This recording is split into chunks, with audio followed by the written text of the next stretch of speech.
Tang ina nyo. The dualities, guys. Sinasabi ko sa inyo. Yan sinasabi ko sa inyo, men. Okay? Ba't na nga ako TNC? Papatanggal ko na si JP. Oo, tang ina, no? Oh, ano, musta tingin mo, TNC? Ano eh? Hindi ba alam eh. Tingin mo kay Yahweh. Yahweh to! Yahweh, nanonood ka! Etong... Ano, sino yung pag-compare mo? Okay?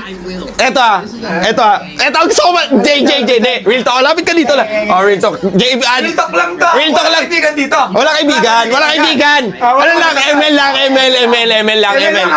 ML lang. Oh, tana po, tayo na mo, ha? Oh, okay, ha? Ito, ha? Boss, may lakad kami mamaya niyan. Oh? Baka hindi matuloy. Oh. Pag sinabi ko, Tang ina. Okay, Tan. Sinong pipiliin mo? Yahweh o JP?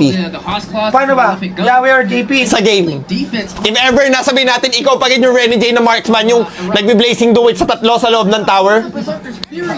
Yahweh pa din. Pero, sa ngayon, kung papili mo si mas malakas sa kanila, masasabi ko si JP. Oh!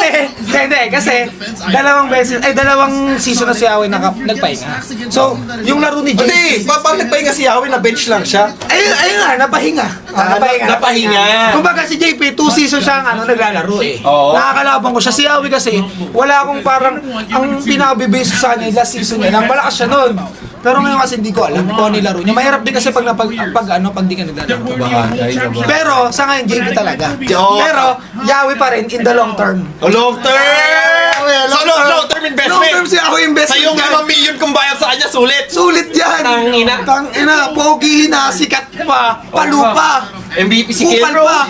The baby ama, bata pa lang ama na. Gago, grabe talaga to si...